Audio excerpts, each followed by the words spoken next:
que eu queria pontuar é o seguinte, eu vi que, de alguma maneira, a questão educacional ela está muito presente, seja na colocação do Sérgio sobre conhecimento, com o qual eu concordo. Mas eu acho que seria muito importante que esta elite, que o presidente diz, que é uma elite que precisa tomar esses problemas a sério e usar a sua capacidade de influência na sociedade, são os tomadores de decisão, é a mídia, são professores, etc., para entender que não dá para esperar que esta solução nasça dentro da educação. Quer dizer, a educação, como ela está hoje, não é que ela ressuscitou gente dos anos 50. Nunca morreram. Nunca morreram. Quer dizer, esta ideia de que a escola existe para fazer revolução, eu estou falando de um jeito muito rasteiro, coisas que são ditas de uma maneira, obviamente, muito mais sofisticadas, mas eu estou dizendo de um jeito rasteiro. Essa ideia de que professor não pode trabalhar porque ganha pouco, e de que a escola não existe para fazer revolução, essa ideia não morreu. E enquanto ela não morrer definitivamente, enquanto a gente não sanitizar, eu acho que não vai dar para fazer uma boa escola e não vai dar para acreditar na possibilidade de ter conhecimento nesse país, a menos que vocês encontrem uma solução de construir conhecimento sem o sistema da escola, que eu acho que a gente ainda não descobriu. Só isso. Eu acrescento, concordo com o Guiomar em relação à educação, mas eu notei que faltou, em todas as falas, ao refletir sobre a agenda pós-88, o papel dos sindicatos e das corporações. Vocês não falaram no corporativismo e como esse corporativismo ele se tornou totalmente entranhado no Estado brasileiro. Quer dizer, não há só uma relação direta e totalmente perversa entre Estado, empresariado e as elites. Você tem uma relação perversa, horrível. Nós temos uma república sindicalista como nunca houve nesse país.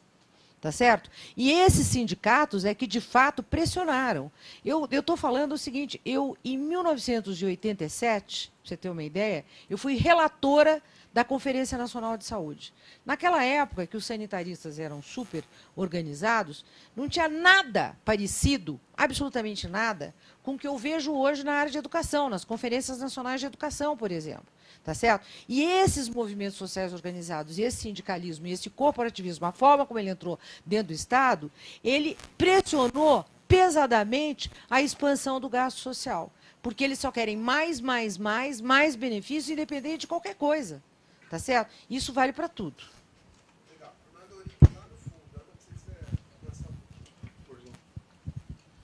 Eu gostaria de perguntar ao Samuel sobre o que ele compreende, ou seja, aprofundar um pouco essa questão do que dá para consertar. Ou seja, você relatou que é um filme muito interessante, como que a política econômica tinha, a partir de 2009, o propósito de aumentar a taxa de investimento, criar um ambiente nesse sentido, e não houve o retorno, e daí os desequilíbrios que, as medidas foram sendo tomadas, foram progressivamente tirando começam os fundamentos, quer dizer, com desonerações, com preços de derivados, de energia elétrica, etc. etc. Eu me lembro, eu acho, algum comentário de vocês, em algum momento, de que há contratos feitos, por exemplo, de desoneração, que precisarão ser cumpridos durante muito tempo. Quer dizer, portanto, a pergunta o que dá para consertar e, aliás, o que já foi consertado com a correção de alguns preços relativos.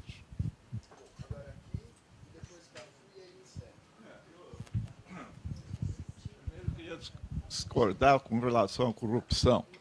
A sua observação se limitou aos aspectos quantitativos da corrupção havida agora, devido à presença de um grupo organizado, todo mundo está conhecendo isso.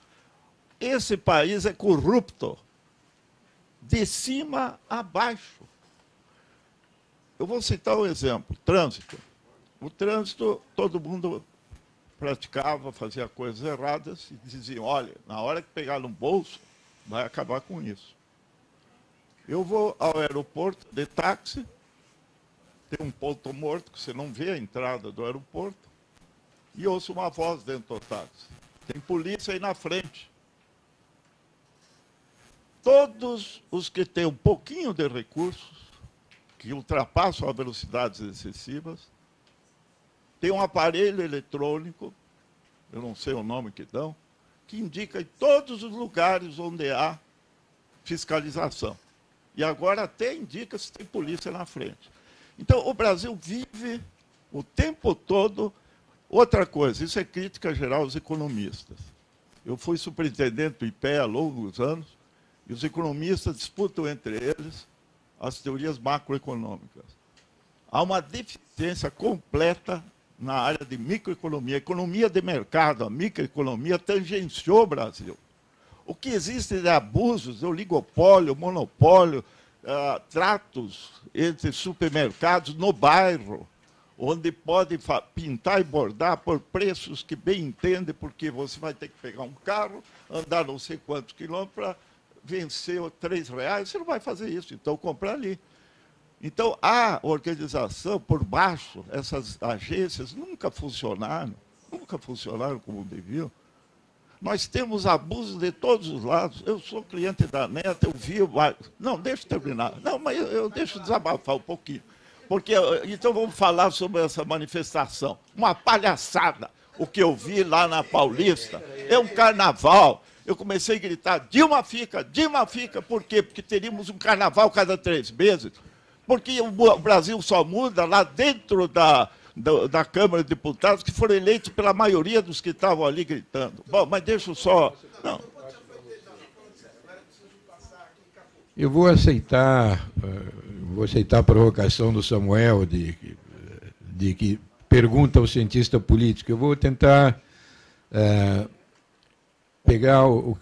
dar uma sugestão para o Samuel enquadrar o que ele está pensando com 3 termos históricos que são muito rápidos. Corporativismo é uma expressão do século XVI, do direito português, que definia que o governo é a cabeça da sociedade e os demais restos da sociedade são partes do corpo e têm diferentes funções. Então, esta maneira de ver o governo, que é típica do Portugal do século XVI, e que o Getúlio estudou para fazer a mesma coisa, estudou essa teoria, continua até hoje. Então, o nosso governo não é um governo de representantes, é um governo que está acima da sociedade. E como é que o governo corporativista age segundo a teoria do século XVI? Garantindo o direito adquirido. O direito adquirido no século XVI não era o da igualdade, era o da diferença, que é o de cada parte do corpo. Então, o privilégio, a meia entrada, vem do século XVI pelo direito medieval, que diz que João não é igual a José. Por quê? Porque as funções do corpo são diferentes. Isso é uma tradição portuguesa histórica. O nosso sistema político foi montado no Império com poder moderador. Poder moderador, que é um poder que estava na Constituição brasileira, não é um poder da representação. É um poder que está acima da representação e vela para que lá debaixo da representação, que defendem interesses particulares, se confundem com privados, mas não eram, se subordinem ao bem em geral, que só vem de lá de cima do poder moderador. Tá? Estou falando tudo isso porque vocês estão vendo, me deu a impressão que há um ano atrás o diagnóstico de vocês era mais preciso que o de hoje. Hoje nós estamos numa crise pior. Está piorando por causa da noção do que tem que ser reformado no Estado brasileiro. Tá? Que não é uma que vocês não estão empregando. Nós temos um Estado arcaico, século XVI. Tá? Então, o tipo de previdência garantida por lei, etc. e tal, não é meia entrada isso. Isso é garantia nobreza togada do século XVI. Então, não, é bom ficar claro porque isso corre o risco de falir depressa, né? Então, eu só estava fazendo, já que vocês querem um modelo, que tal o modelo de história do Brasil? E o André quer fazer um comentário. Muito rapidamente, acho que faltou uma dimensão fundamental em todas as análises, que é a regional no Brasil. Quer dizer, a gestão de políticas públicas, transformações de políticas públicas, todos o clientelismo, o populismo, o sindicalismo, ou mesmo o corporativismo, relativizar na questão e democracia, quer dizer, por meio do Congresso, certas alianças norte, nordeste, centro-oeste, muitas vezes são fatais para matar qualquer iniciativa mais eficiente ou qualquer ganho de competitividade que possa surgir imediatamente por uma necessidade de igualdade semelhante às que foram mencionadas. As questões e desafios regionais, especialmente Norte, Nordeste e Centro-Oeste, são muito importantes e deixaram, eu acho, de ser notadas.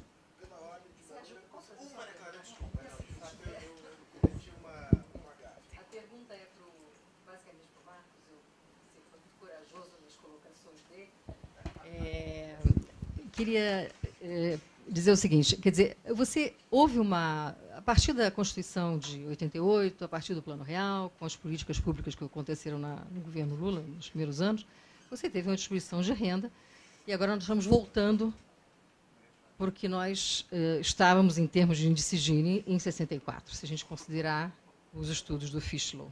Talvez até ainda pior, tendo em conta essa retração econômica que tivemos o ano passado e vamos ter esse ano. Então, do ponto de vista distributivo, considerando o índice Gini, o Brasil deve estar hoje pior do que estava em 64. Tudo que aconteceu e que melhorou o padrão de vida dessas pessoas, até, enfim, vamos dizer, 2010, por aí, 2011, faz com que elas voltem agora, do ponto de vista de renda, mas criou, e eu queria uma avaliação de vocês, uma consciência política nessas pessoas de renda mais baixa que não existia antes. Maior acesso à informação, as pessoas passaram enfim, perceber que têm direitos, enfim.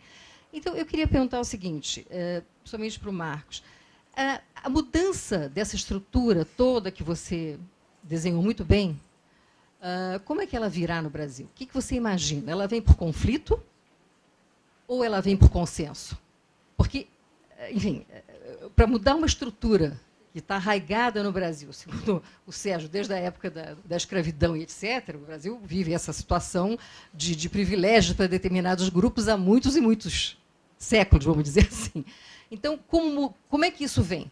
Quer dizer, essas pessoas todas que ganharam essa consciência política, que veio com a melhoria da distribuição de renda, que papel elas terão, se é que vão ter algum papel, para mudar essa estrutura? Ou a elite brasileira vai passar a ter uma consciência de que isso precisa ser mudado e de que maneira isso poderá ser mudado? Bom, voltamos à mesa agora aqui.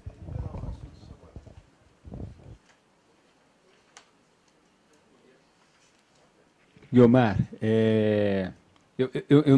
eu até estudei educação um tempo, continuo estudando, escrevo um pouco, mas sempre com o olhar do economista. Eu tenho a maior admiração por vocês que são batalhadores da área. Acho muito difícil. Quer dizer, a única coisa que eu diria, pensando no governo Temer, né, um pouquinho já respondendo aquela pergunta sobre as medidas, governo Temer, né? Todo mundo discute como que vai ser o governo Temer.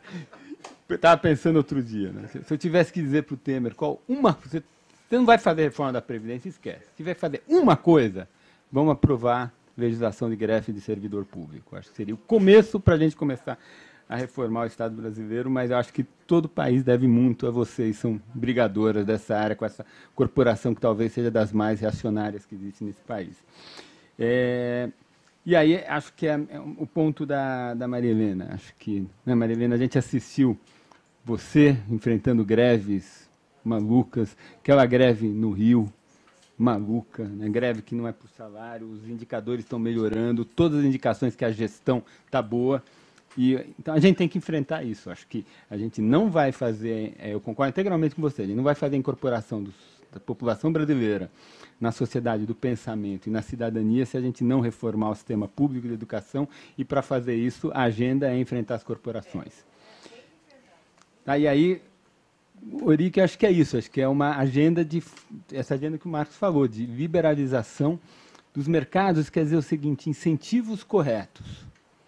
Então, incentivos corretos na área da educação, reformular a área de saúde, tratar os iguais como iguais, reduzir muito o balanço do Banco BNDES e voltar um pouco, essa que é a tristeza, a gente está discutindo o futuro, mas a gente tem que voltar para onde nós estamos no caminho certo, né? Então, no certo sentido, a gente sabe um pouco o que tem que fazer. Muito difícil de entender, acho que essa é uma agenda de ciência social interessantíssima. Por que que a gente desviou?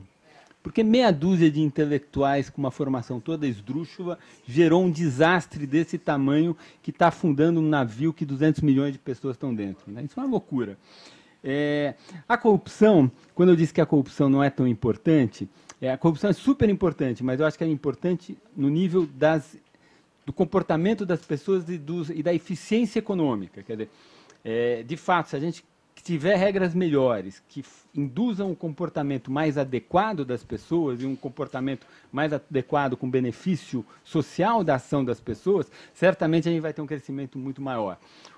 O ponto é que as pessoas que estavam na rua domingo achavam que se resolve a corrupção vai aparecer 4%, 5% do PIB no caixa do Tesouro Nacional. Não vai aparecer isso. Se a gente conseguir melhorar as instituições, vai aparecer um crescimento ótimo. E vem tudo junto, não só a corrupção. É verdade, a gente tem que melhorar a eficiência de todo o nosso sistema de controle, né?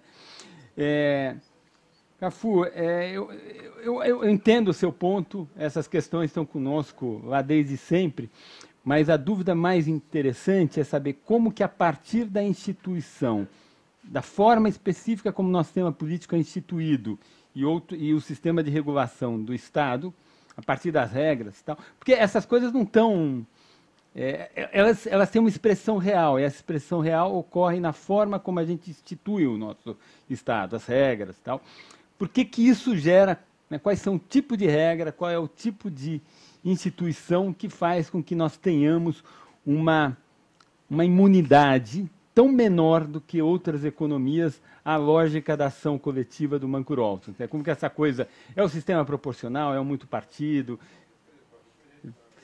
E André falou da dimensão regional integral, eu acho que concordo integralmente. Eu, há anos atrás, escrevi um artigo que eu me arrependo de não ter publicado.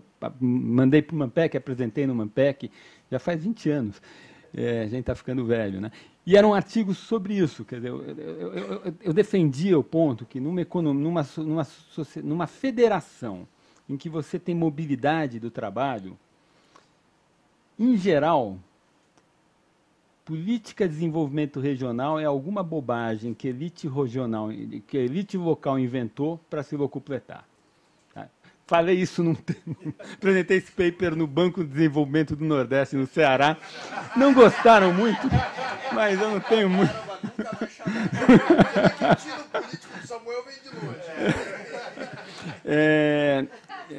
E aí acho que a gente vê como as nossas agendas estão erradas, né? Vou terminar com um exemplo que eu gosto de falar, que tem a ver com as nossas elites e as ideias erradas. O nosso pensador maior, nosso cientista social mais importante, talvez, certamente o economista nosso mais importante, que é o Celso Furtado, ele escreveu 30 livros na vida dele. Eu sei que até porque eu li os 30. E ele passou 40 anos na vida dele pensando num problema só, que era o subdesenvolvimento do Brasil. E ele, inclusive, é um cara que gastou muito tempo pensando em desigualdade regional. Se você olhar os 30 livros dele, em nenhum momento, mas não tem uma linha, gente, passou na cabeça do Celso Furtado que havia qualquer relação entre crescimento econômico e educação. Eu considero esse o maior branco, a maior barriga comida na intelectualidade brasileira. Né? Inflação também tem muito. Então, de certa forma, e ele gastou muito tempo com a questão regional, que a gente sabe, com mobilidade de trabalho numa federação, que você tem uma união que tem previdência unificada e regras trabalhistas unificadas, não é nenhum problema. Então, olhando o Celso Furtado, a gente tem a expressão concreta do equívoco da nossa elite intelectual.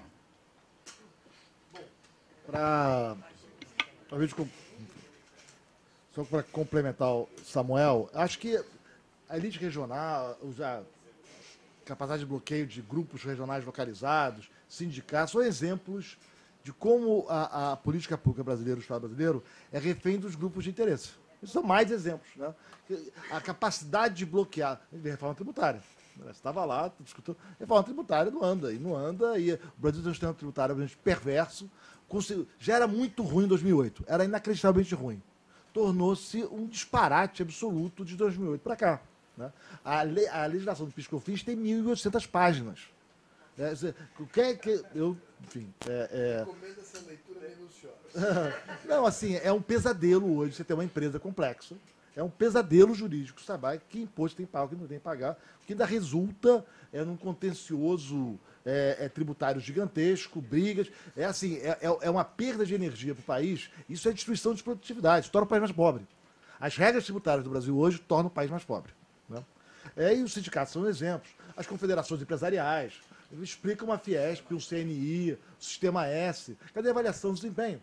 Eu tenho defendido, enfim, como eu e o Samuel estamos nessa agenda de perder amigos, né? Vem cá.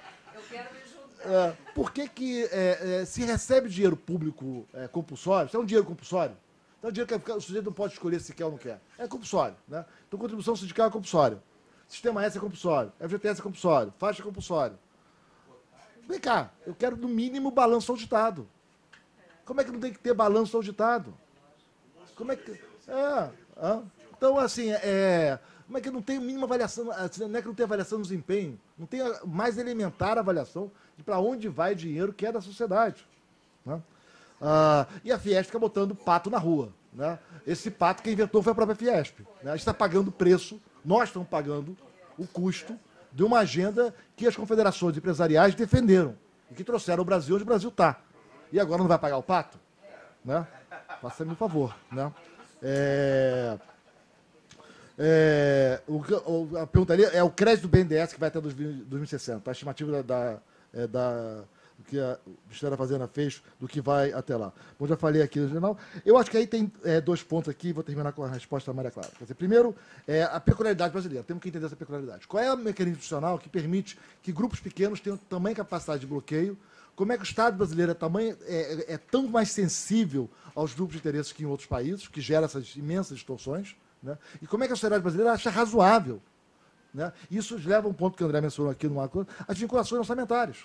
Né? Cada grupo defende o seu, no meu não mexe, isso não é tema para ser debatido pelo Congresso Nacional, isso é uma democracia. Né? Não é tema para ser deliberado pelo Congresso Nacional, isso está protegido, tem uma emenda constitucional, aí a saúde tem dinheiro, a educação tem um dinheiro, aí tem dinheiro, e o orçamento acaba e não tem uma discussão sobre a avaliação da qualidade da política pública. Não tem uma discussão sobre a avaliação da eficácia da política pública. Né?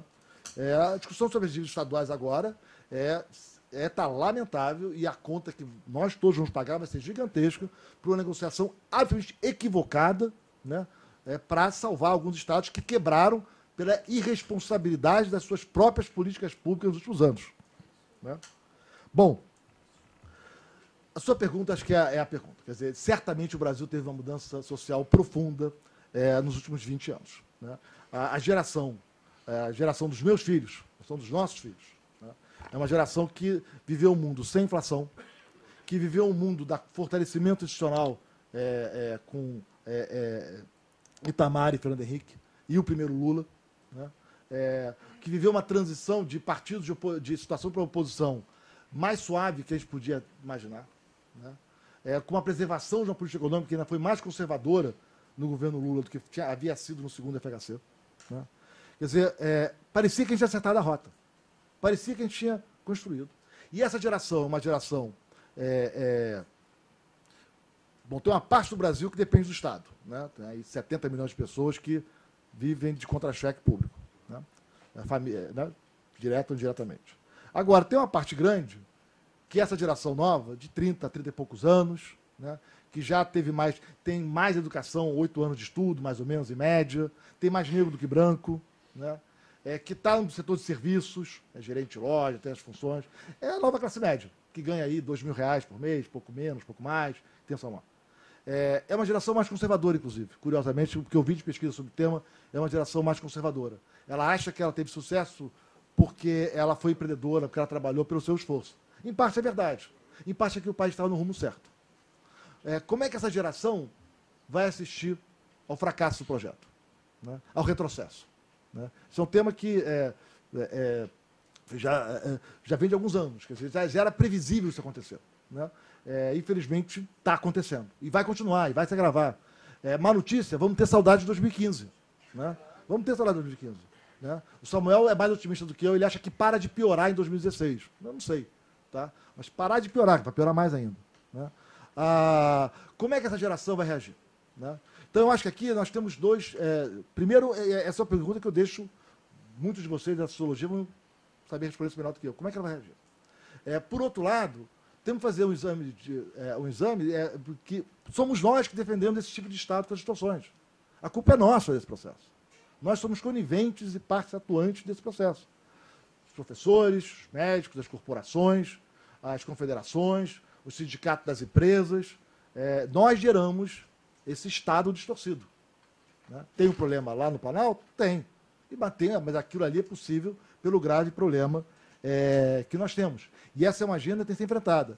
Só para concluir, quer dizer, eu tenho me surpreendido um pouco. Né? Quer dizer, eu venho fazendo esse discurso desde que eu voltei para o debate já há 3 anos, começou com o Simon, né? Aquele seminário lá que o Simon me chamou em 2013, eu comecei em 2013. E eu tenho me surpreendido um pouco com a reação. Né? Quer dizer, outro dia fui convidado, eu e Zena, para ir na Zona Franca de Manaus. Né? Eu achei que a conversa ia ser... Né? Zona Franca de Manaus custa um Bolsa Família. Tá? Bolsa Família é minha unidade de conta. Custa 26 bilhões de reais em renúncias fiscais. Tá? É mais uma dessas. Tem várias. Né? E a gente, enfim, os resultados são muito ruins do desempenho na Zona Franca, ainda que a avaliação seja muito mal feita, não tem muita avaliação, mas é muito ruim. Né?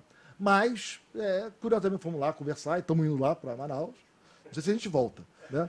Mas a gente conversava, a conversa foi uma conversa que me surpreendi. Quer dizer, no fundo, a conversa vem para cá, vem para lá. Eu falei, mas fazer televisão lá não vai.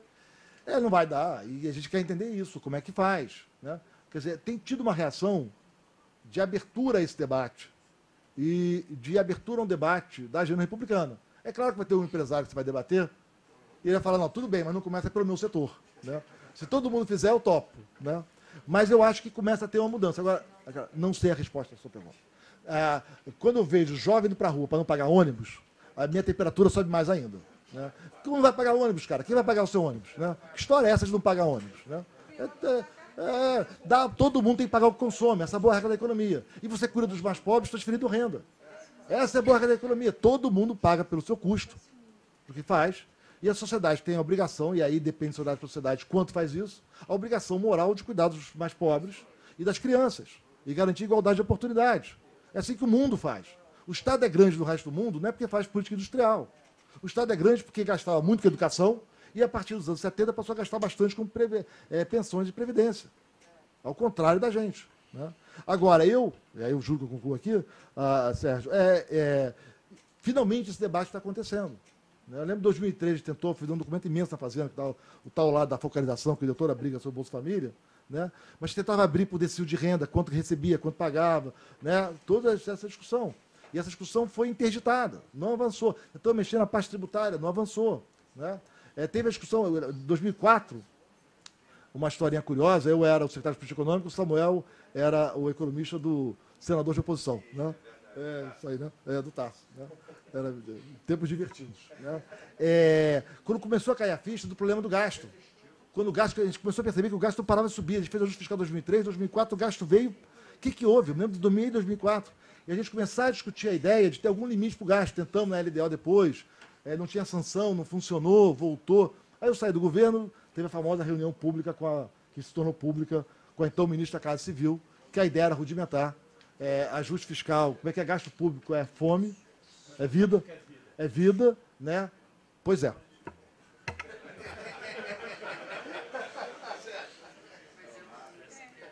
Você vê? O judeu acha que é esperto, eu acabei com muito menos tempo que eles dois. Esse comentário rápido, de novo, com uma concordância maior. A discordância sobre o quadro mundial eu tenho, do que o Samuel colocou. E acho que, como a gente tem que surfar a onda, como o presidente Fernando aí colocou, esse é um pontinho. Não resolve nada, mas é um ponto. Ok, estamos crescendo a 3,5. Taxa de juros negativa. Ou zero. Tem algo esquisito. Segundo, eu, numa brincadeira, escrevi as leis da crise, lá em 2008, 2009. Todas se confirmaram. Eu não vou fazer autopropaganda, só da penúltima delas, a última é para daqui a 30 anos, A penúltima delas era ligue, lé. Lá vem a crise da China, mas vem na ponta do pé. Há uma questão regional, diferentemente da crise de 29. Não, mas é o ponto do Calab um pouco, só que pensado no mundo, não no Brasil. A crise de 29 tinha um núcleo de produção e acumulação capitalista muito definido e integrado. A circulação de capitais no mundo, antes da quebra do padrão ouro, era muito maior do que é hoje. Muito maior. Só que era um núcleo. Quando a crise se abate, ela se abate sobre esse núcleo, Estados Unidos, Alemanha, França, e principalmente Inglaterra, e tudo tem sincronia no tempo. Quando você tem uma crise como aquela, a de 2008, mas num mundo que agora o mundo inteiro é a acumulação capitalista, a questão regional aparece e a sincronia desaparece. Era previsível. E eu não acho que a China vai ter aterrissar forçado, não vai aterrissar forçado, mas o novo normal e eu fui comunista, então esse negócio que os caras sabem o que fazer, pode esquecer. Pode esquecer. Estão lá olhando. Melhor do que a chinesa. O PCdoB faz coisa que nem a Jandira Fegali com vídeo.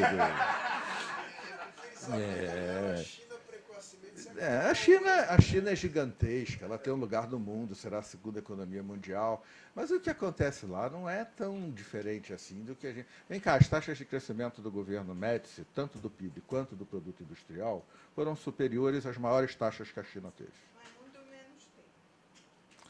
A China é muito maior do que nós. E a China, e outra coisa, não, mas tem uma diferença fundamental para explicar o que você disse. De 30 a 80, a taxa de crescimento do PIB brasileiro é a maior do mundo. Só empata com a do Japão.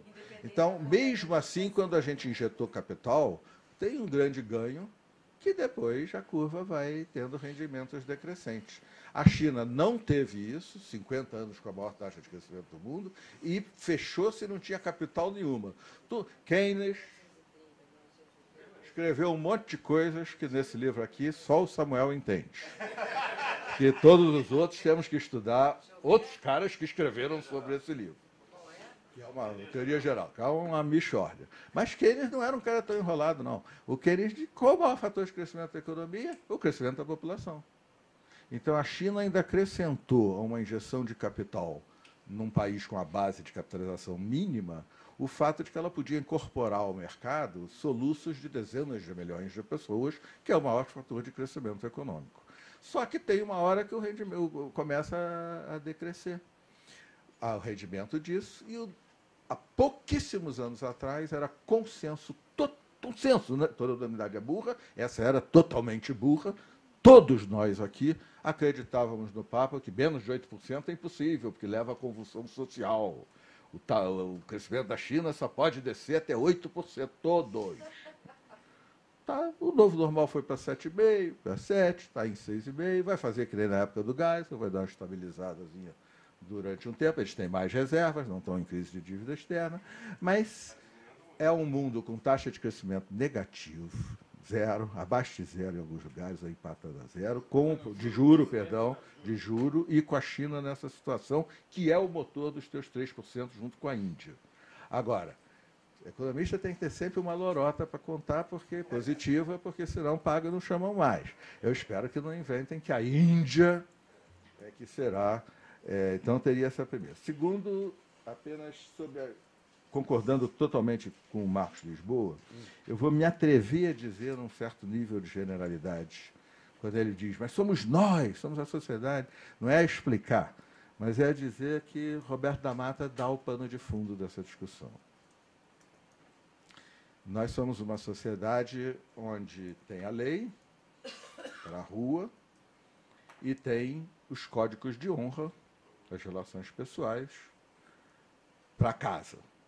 Mas a rua e a casa,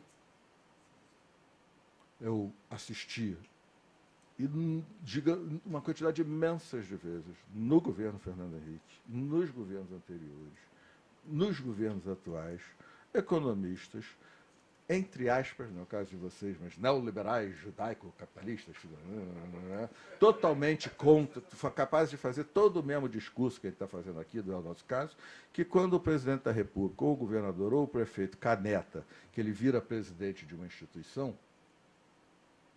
ele se acha dono dela e acha que ele tem o direito de levar ela para onde quiser. Que a canetada significou que agora a instituição tal vai fazer isso, a instituição tal vai fazer aquilo. Nós somos cariocas mais do que os paulistas, porque, como o presidente Fernando Henrique falou uma vez, a instituição que organiza o Brasil é o mercado, a única que conseguiu alguma coisa. E o mercado é muito mais ativo. Essa também é a razão, na minha modo de ver, pela qual a gente não valoriza o conhecimento. O povo foi excluído do acesso e o conhecimento foi até ferramenta de opressão. A elite não precisou de conhecimento. Era Sesmaria, era ser amigo do Juscelino, era ser amigo do Vargas, antes, depois, não sei o quê, etc, etc, etc. Depois, agora, então, mais que nunca, nessa aliança muito bem distrita entre corporativismo, sindicalismo e grande capital do Brasil, pelo Samuel e o Marcos. Agora, nós temos essa coisa, nós somos assim, nós somos, não é ele, não é o povo, não é, o São Paulo é menos, mas é também. É só olhar como é que funciona o sistema jurídico aqui, a FIEP e tal. A gente, aquela pesquisa do Alberto, você pergunta para a população brasileira, se o teu irmão foi eleito deputado, ele deve arranjar emprego para os irmãos? Claro, ele não virou deputado. Como é que ele não vai? Como assim? Como assim? Ou a atitude do Lula no mensalão, a atitude do PT inteira. Eu ouvi na minha casa de amigo, José Dirceu é herói, antes de aparecer o gasto. Mas por quê? Porque não falou. Ou o Marcelo Oderbrecht, dizendo que prefiro que a minha filha, eu não vou dizer, não dê duro, não sei o quê. Nós, brasileiros, somos assim. Há um determinado... A lei não é assim. A lei é para todos. E aí eu deixo só que, com todos os problemas decorrentes, o que nós estamos assistindo de apoio ao Moro tem, sim, eu concordo inteiramente, esse componente de ilusão. Mas também tem um outro componente, que é dar um passinho à frente. A lei é para todos, pô. A gente suporta até hoje em dia que quem tem diploma universitário vai para a cadeia diferente. A gente acha essas coisas. Tá. E, por último, agora saindo um pouco da discussão, mas com todos no meio dessa crise, um ultimíssimo comentário com relação ao tempo em que vocês desejam que a Dilma e o Temer, ou a Dilma sem o Temer, ou o Lula com a Dilma, o tempo dessa solução. Na minha opinião, de vivência nas comunidade é um termo horrível, nas favelas do Rio de Janeiro, nas áreas pobres, a insatisfação das camadas populares ainda vem. Ela não chegou. Nas camadas populares, aqui não é papo de economista, não, é papo de quem está olhando e vendo numa amostra que é razoável. O cara pegou, ele usou seguro-desemprego, FGTS, um colchãozinho que ele tinha, ou ele entrou no cartão, isso lá no segundo semestre do ano passado, na hipótese de que, ok, está ruim, mas aí talvez seja excesso de Rio de Janeiro, vem dezembro, janeiro, fevereiro, aí tá bom, o dezembro, janeiro, fevereiro no Rio de Janeiro é bom, mesmo em crise. Então tá bom, janeiro, fevereiro. Mas em março eu procuro um emprego e resolvo minha situação. Chegou março, ele não tem mais seguro-desemprego, não tem FGTS, está hiper encalacrado no cartão, porque nós não temos a experiência do endividamento financeiro e do momento em que a taxa de juros muda de patamar, então o pessoal se ferrou do cartão e não vai conseguir o emprego em março. Então, essa insatisfação com corrupção, com como é que chama? Lulopetismo, agora tudo, tá, a insatisfação das camadas populares será maior e ainda vem. Então, a confusão continua. Eu temo muito, por exemplo, por uma solução rápida e extemporânea, que dê a eles o discurso na hora que vier essa insatisfação, porque o Lula em 24 horas vai fazer isso, e bem, de capturar a insatisfação das camadas populares, dirigi-la para um descontentamento com o novo governo, etc, etc, etc, etc. Então, tem timings aí que precisam ser bastante bem pensados.